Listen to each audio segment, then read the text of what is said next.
Pino, con quien compartimos siempre acá en la tarde chilena nuestro programa dedicado a las ciencias. Hablamos del universo, hablamos de tantas cosas y todo parte obviamente de la función principal de él, es el ser el director del Parque de las Ciencias ubicado en la calle Arturo Phillips de Santo Domingo, un lugar que sin duda de una u otra forma ustedes tienen que conocer.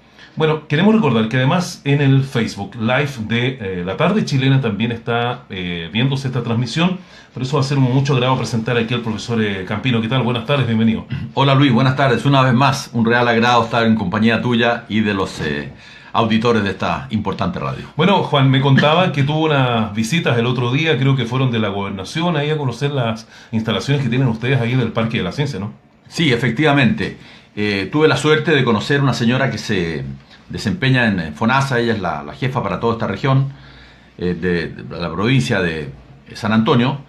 Ella se llama Loreto Zapata. ¿Ya? Y ella me introdujo a todo este mundo para mí bastante desconocido, que son las autoridades de la provincia, que prácticamente de un país chico, ¿no es cierto? Hay un gobernador y una serie de personas que se desviven por ayudar a la gente y tratar de hacernos un vivir mejor.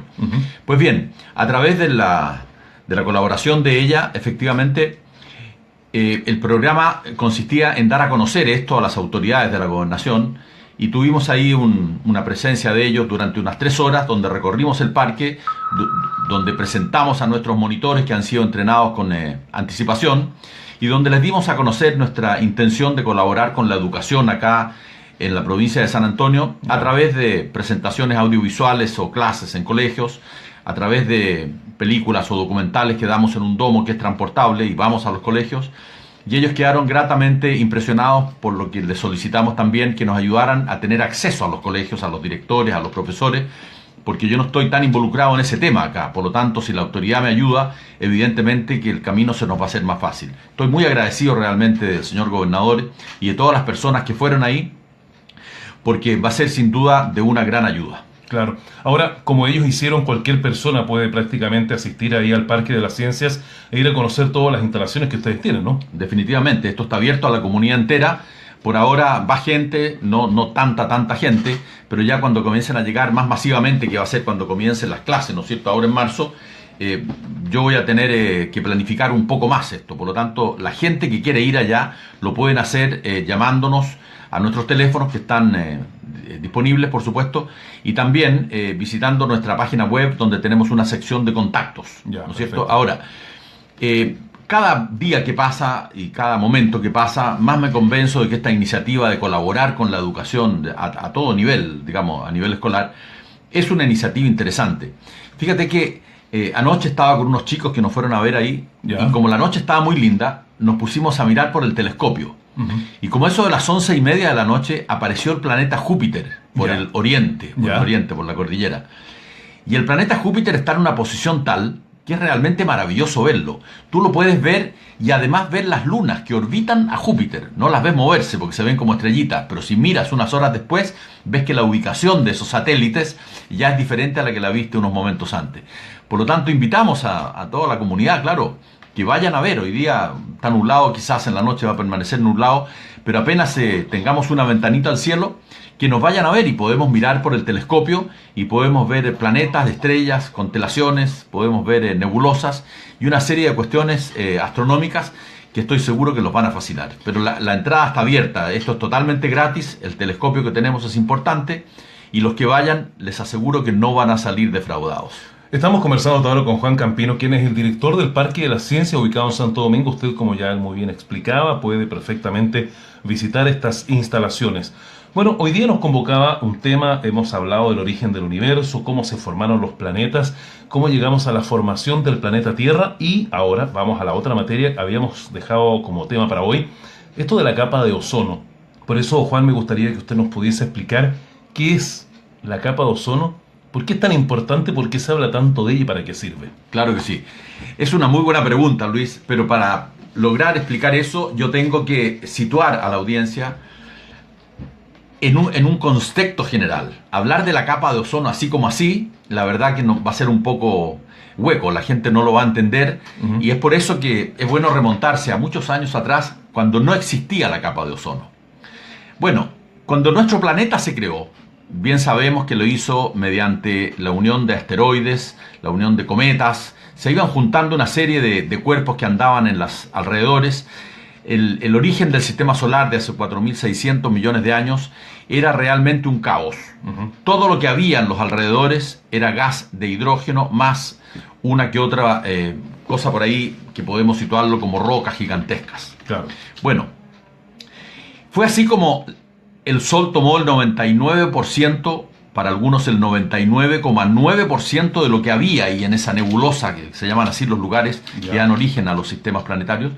Y por lo tanto el 0,1% quedó a la deriva, esa materia, hidrógeno, asteroides, cuánta cosa andaba por ahí. Y eso es lo que comenzó a formar los planetas. Entonces la Tierra, que es en fin, cuarto planeta, el tercer planeta del Sol hacia atrás, digamos, hacia el interior del sistema solar, se formó a partir de lo mismo que los otros planetas, simplemente de los restos que habían, hidrógeno y otros gases, y también piedras, rocas, en fin, todo aquello. Pues bien, la Tierra comenzó a formarse y comenzó a ser un planeta bastante grande. Tiene más de 12.000 kilómetros de diámetro. 12.000 kilómetros de diámetro. Es una cantidad de distancia enorme, ¿no? Igual el Sol es 1 millón de veces más grande. El Sol es 1 millón de veces más grande que la Tierra en tamaño, en volumen. Por lo tanto, la Tierra es nada prácticamente al lado del Sol. Bueno. La Tierra se formó, ¿no es cierto? Y de repente la Tierra fue impactada por un planeta parecido al planeta Marte, que es bastante más chico que la Tierra, y producto de ese embestimiento, de esa colisión, es que se formó la Luna. La Luna entonces salió de la Tierra debido al impacto de un planeta contra la Tierra cuando la Tierra se estaba formando recién, ¿no es cierto? En sus primeros años. Claro. Y estos pedazos que quedaron de planeta agresor, digámoslo así, y del planeta Tierra, formaron la Luna. La Luna entonces es una muestra de la Tierra, del planeta agresor, que hoy día la llamamos, un cuerpo celeste que orbita alrededor de la Tierra a 384.000 kilómetros de distancia. Bueno, la Tierra entonces se formó, era una bola de fuego, porque todo este hidrógeno se quemaba, la Tierra era embestida por cuerpos extraños que venían de afuera, y era un completo caos. La Tierra era una roca fundida, que hoy día le llamamos magma, y que sigue siendo una roca fundida, porque lo que vemos de la Tierra es lo que está sobre esa roca fundida, es decir, en la corteza terrestre. De ahí vemos tierra, vemos montaña y también vemos mucha agua. Claro. Pero esa agua está depositada sobre la corteza terrestre. Pero si nosotros bajamos un poquito, te diría yo, unos 15 kilómetros hacia el interior de la Tierra, ya se acaba la corteza terrestre y comienzan entonces más de 6.000 kilómetros de roca fundida hasta llegar al centro de la Tierra, donde nos encontramos con un núcleo de hierro. Pues bien, la Tierra entonces se comenzó a enfriar, porque si bien es cierto que la temperatura era gigantesca en la superficie recién formada la Tierra, también es cierto que la temperatura al lado afuera de la Tierra, o sea, lo que hoy día entendemos como atmósfera, pero que en ese tiempo no era atmósfera, era espacio vacío, era de casi 300 grados bajo cero. Por lo tanto, esa temperatura comenzó a enfriar la Tierra. Y este proceso de enfriamiento duró millones de años. Claro. Hasta que la Tierra estuvo suficientemente fría para que comenzaran a formarse los primeros océanos. Antes la lluvia que caía del cielo rebotaba en la Tierra si es que llegaba a la Tierra, y como hacía tanto calor, simplemente era imposible que se depositara esa agua sobre los continentes. Pero una vez que estuvo fría, bajó la temperatura de la superficie de los 100 grados, entonces el agua pudo depositarse y comenzó entonces la Tierra a tomar un curso más o menos parecido al que le conocemos hoy. Pues bien, de esto hace unos 3.000 millones de años de lo que estoy hablando. Y por esas cosas de la vida comenzó a proliferar en el planeta. Entonces nos preguntamos, ¿y de dónde salió la vida? Claro. ¿Qué es la vida? Bueno, la vida es todo cuerpo que es capaz de autoalimentarse, que es capaz de reproducirse y que es capaz de nacer y que es capaz de morir. A eso le podemos llamar vida. Pues bien, la vida se cree que vino del espacio exterior, porque de otra manera no se entiende. Y eso lo habíamos hablado con mucho detalle la semana pasada. Lo habíamos hablado, exactamente. Claro. Y esa vida vino del espacio exterior como un microbio, como un ser unicelular, claro, como una bacteria, Pero cuando llegó a la Tierra ya tenía las condiciones para que esa vida proliferara. Antes de que la Tierra tuviera una temperatura adecuada, probablemente también llegaron algunas bacterias, Claro. pero la vida no pudo proliferar. Y la vida comenzó a proliferar en los mares. Y comenzó a proliferar en los mares porque no existía la capa de ozono, que es la que nos protege de los rayos ultravioleta del sol y que lo mata todo. Pues bien, durante más de 2.000 millones de años, la vida se desarrolló solo bajo el agua del mar. ¿Por qué? Porque el agua sobre los seres vivos servía para amortiguar el efecto de los rayos ultravioleta venidos del sol. Claro. Por eso que la vida comenzó a desarrollarse en el interior de los mares. Y cuando cada alguita o cuando cada ser vivo salía de la superficie del mar hacia los continentes que ya existían, claro está, pues bien, los rayos ultravioleta lo bombardeaban y lo mataban. Era imposible que un ser vivo pudiera subsistir en la superficie de un planeta porque no había nada que lo protegiera de los rayos ultravioleta que venían del sol. Claro. Entonces, para que la vida pudiera formarse sobre los planetas o pudiera desarrollarse sobre la superficie de los continentes, tuvo que ocurrir algo, y ese algo se llama la capa de ozono. Claro. Pues bien, la capa de ozono es un gas que está en la atmósfera en pequeña cantidad y en la estratosfera, que es una parte de la atmósfera, en mayor cantidad. Ya. Los átomos de ozono se concentran entre los 17.000 metros de altura y los 50.000 metros de altura, o sea, en lo que llamamos la estratosfera. Ya. La estratosfera. Pues bien, donde nosotros vivimos se llama la troposfera, que es una parte de la atmósfera. Ah, perfecto. La estratosfera es lo que sigue para arriba de la troposfera. En la troposfera no hay mucho ozono, porque el ozono es un veneno, en buena hora que no lo hay, porque si respiráramos ozono no podríamos Es un sobrevivir. veneno. Veneno, claro, Ya. veneno. Y en las clínicas incluso, para proteger a los pacientes que están débiles, Ya. le ponen unos filtros de ozono Ya. que le sacan las pocas moléculas de ozono que hay en el aire, Ya. para que no le afecten su salud. Ah, vaya. Tan así es, claro.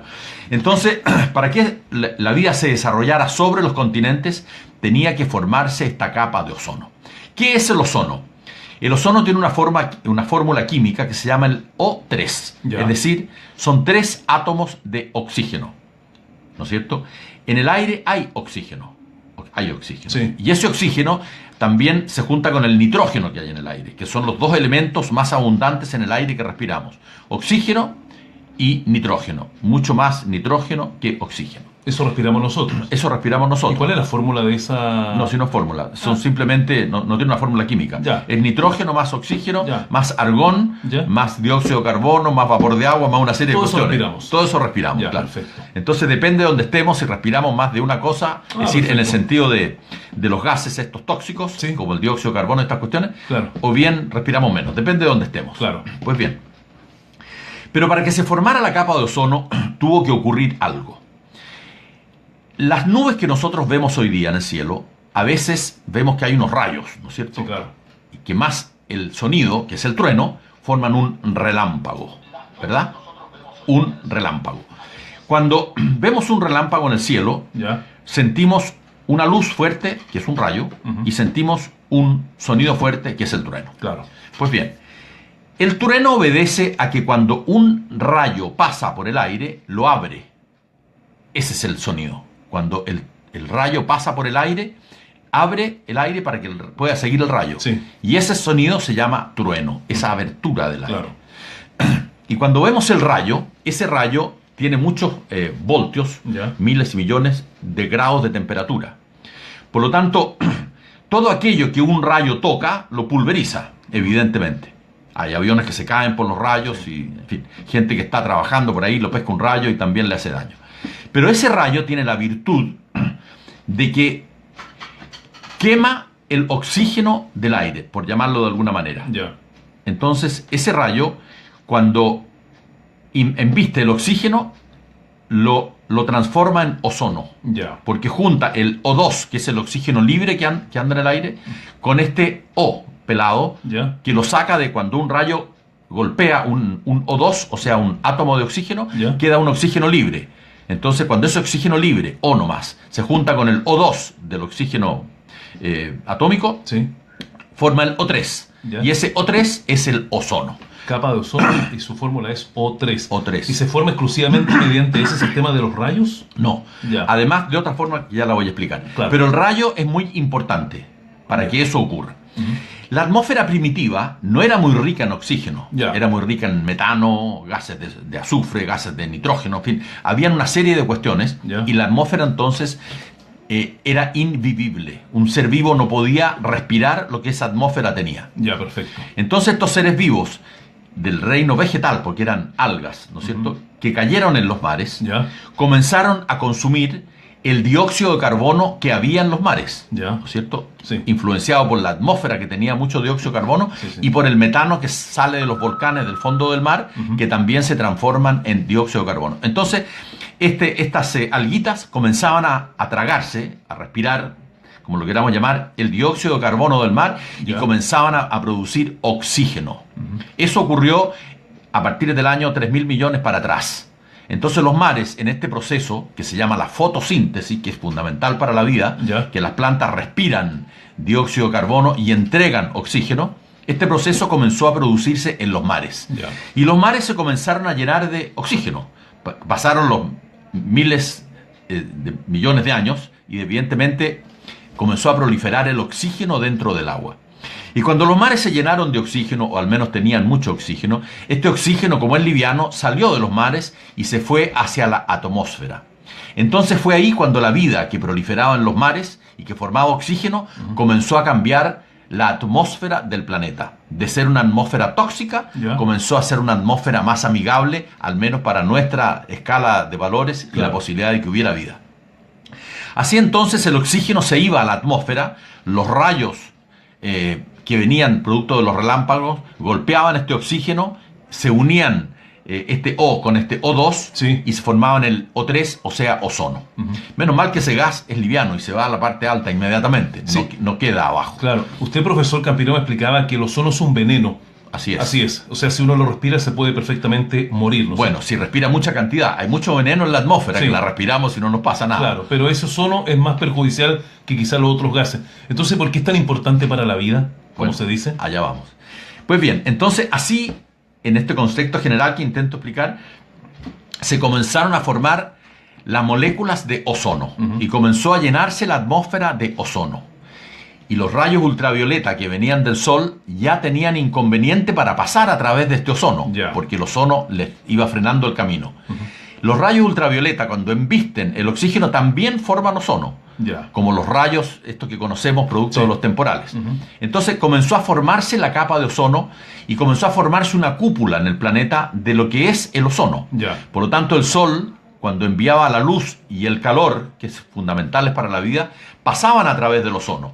Pero cuando del sol venían los rayos ultravioleta, ¿no es cierto? Ultravioleta del tipo B, que son los complicados, entonces esta ozono tenía la particularidad de que ahí rebotaban estos rayos y no ingresaban a la Tierra en gran cantidad.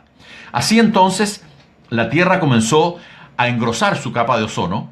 Esta capa de ozono comenzó a evitar que entraran los rayos ultravioleta y así la vida comenzó a salir de los mares, pero ya con el paraguas, ¿no es cierto?, de la capa de ozono que impedía que estos rayos ultravioleta llegaran con fuerza hasta abajo. Y eso ha venido ocurriendo el último 1.000 millones de años, diría yo. Claro, ahora, ¿lo único que hace la capa de ozono es frenar los rayos ultravioletas o tiene otra utilidad? No, eso es fundamentalmente. Ese es como su trabajo. Ese es su pega, exactamente. Esa es su pega, claro.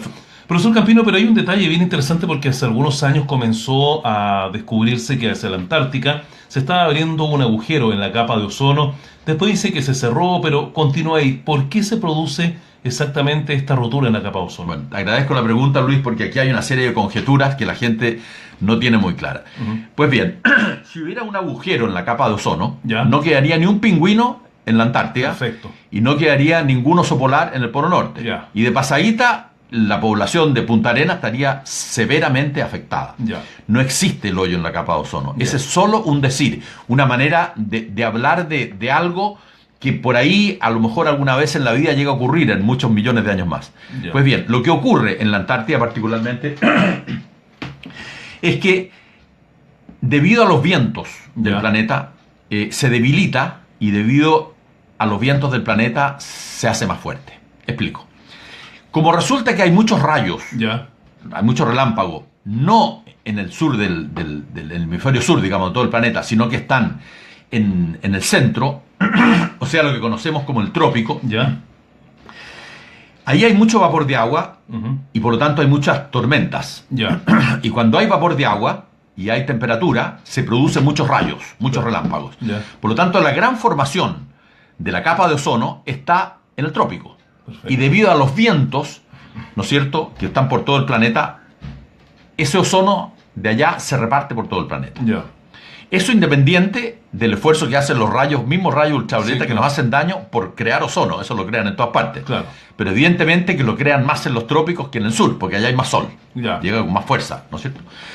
Bueno, el tema acá es que este ozono es fundamental para la vida y hay partes del planeta donde durante ciertas épocas del año, debido al viento, se hace más débil. Ya. Y hay otras partes del planeta que debido a los vientos de otras épocas del año se hace más fuerte. Ya. Entonces lo que ocurre en realidad en la Antártida es que se hace fuerte el ozono debido a los vientos que van hacia la Antártida en ciertas épocas del año. Ya. Y se hace más débil por los vientos que salen de la Antártida en otras épocas del año. O sea, lo que podríamos decir es que la capa se engrosa o se adelgaza, algo así. Claro, exactamente, sí. Pero te quiero decir otra cosa, Sí. que nos va a llamar la atención esto.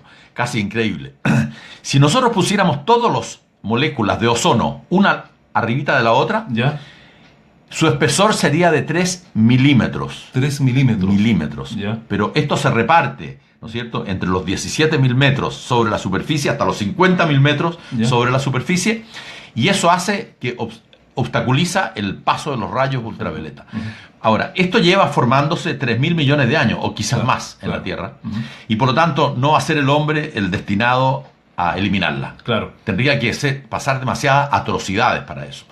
Cuando nosotros utilizamos, por ejemplo, desodorantes o spray para matar moscas o lo que Los sea, aerosoles, los aerosoles, claro, estos están hechos en su mayoría Ya. por un gas que se llama clorofluorocarbono, Sí. que tiene cloro, flúor y carbono. Ujú. Pues bien, esos tres elementos son dañinos para la capa de ozono y como son livianos, se van a la parte alta de la atmósfera y ahí ingresan a los donde está la capa de ozono. Ya. ¿no es ¿Qué cierto? efecto produce?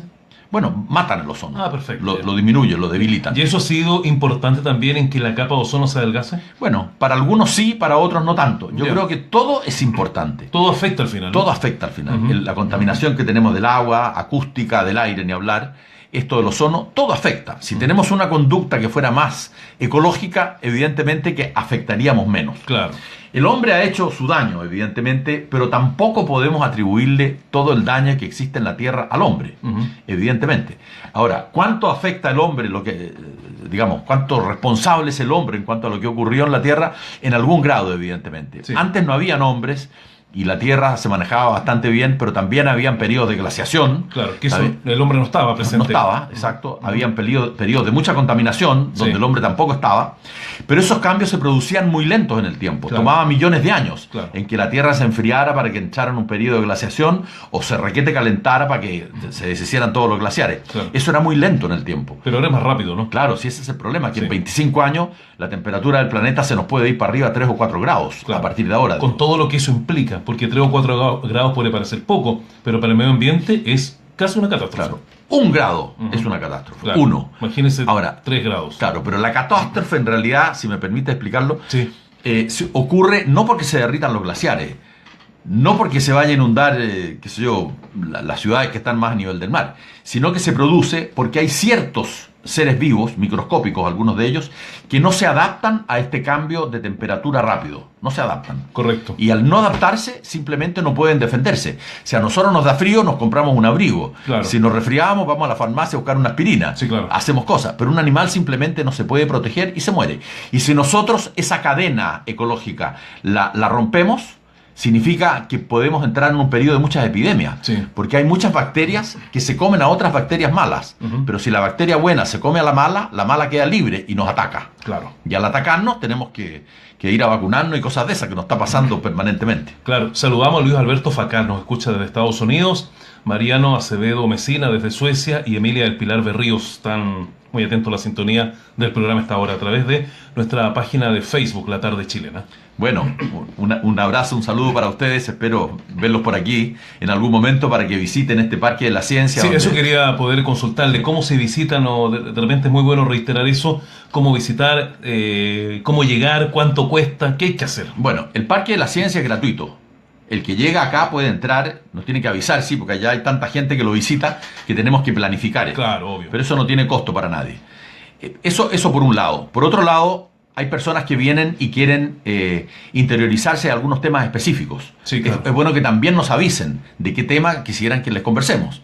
Tenemos auditorium, tenemos una serie de cuestiones donde la presencia de la gente que viene, su comodidad está muy gratamente comprometida. O sea, y si quieren temas específicos que van más allá de nuestra área, nos documentamos, traemos especialistas. Y ese es el futuro. Ahora, no hay que olvidarse que este Parque de la Ciencia están haciendo ahora. Sí, claro. Hace 3 meses comenzamos a construirlo y a partir del 1 de marzo ya va a ser algo realmente real. Ahora estamos en este momento llevando gente. Una marcha blanca. Una marcha blanca, claro. Exactamente. Sabiendo de las inquietudes y sabiendo lo que a la gente le interesa. Sobre todo, insisto una vez más, niños. Esto está hecho para los chicos. Ahora, que vengan adultos, como de hecho hemos tenido la visita de muchos de ellos durante el verano, es particularmente grato. Porque estos adultos van con sus hijos. Claro. Y eso a nosotros nos hace pensar que estamos en la línea correcta. Claro, estamos esta hora compartiendo con ustedes La Tarde Chilena junto al profesor Juan Campino, director del Parque de las Ciencias. No sé si quiere agregar algo más respecto de la capa de ozono. He escuchado un mito, no sé si es mito urbano, pero dicen que tiene un olor característico de la capa de ozono. Dicen como a mar, como a marisco, algo así. Es verdad aquello, ¿no? Bueno, no lo he percibido, desde ya no lo he percibido. Pero bueno, puede que alguien lo perciba de esa manera, en fin. Pero para percibir un olor, ¿no es cierto?, tiene que haber concentración de algo. Claro. Y Dios quiera que nos salvemos de una concentración importante de ozono, porque eso nos va a afectar la salud. Por lo tanto, respecto de la capa de ozono, lo único que me cabe decir es que le tengamos respeto en el sentido de cuidarla. Ya. Nosotros en este Parque de la Ciencia nos concentramos mucho en lo que son las energías renovables, que es lo único que va a salvar al planeta de esta vorágine de locura que estamos viviendo. Claro. Porque el dióxido de carbono ha subido notablemente en los últimos 10 años, ya no hablo de hace 200 años.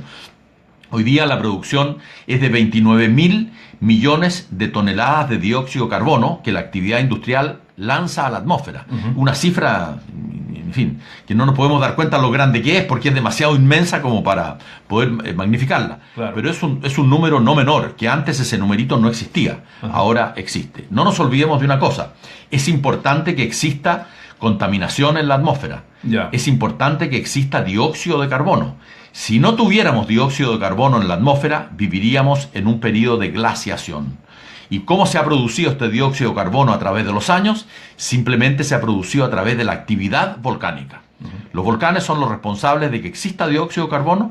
Este dióxido de carbono es una cúpula que impide que se vaya el calor de la Tierra al espacio exterior, por lo tanto realmente lo necesitamos, pero no tanto, porque eso está haciendo cambiar algunos parámetros del funcionamiento de la Tierra. Bueno, profesor Campino, vamos a dejar hasta acá el programa de este día miércoles. Hemos aprendido mucho acerca de la capa de ozono y nos gustaría ya dejar invitada a nuestra comunidad, a los que nos siguen a través de la radio en el 101.3, nuestra página web que es chilenafm.cl y por supuesto el Facebook Live de La Tarde Chilena. Le enviamos un saludo a todos y vamos a volver el próximo miércoles con otro tema, ¿le parece? Encantado, pues por aquí vamos a estar. Muchas gracias. Muchas gracias. Como siempre hemos podido conversar acá con el profesor Juan Campino, director del Parque de la Ciencia. Recuerde que usted puede visitar este parque perfectamente y de todas maneras ahí conocer una gran cantidad de inventos, descubrimientos, cosas bien curiosas que de verdad le van a encantar demasiado. Llegamos hasta acá con nuestra sección, con el profesor Juan Campino, quien vuelve el próximo miércoles a las 4:30.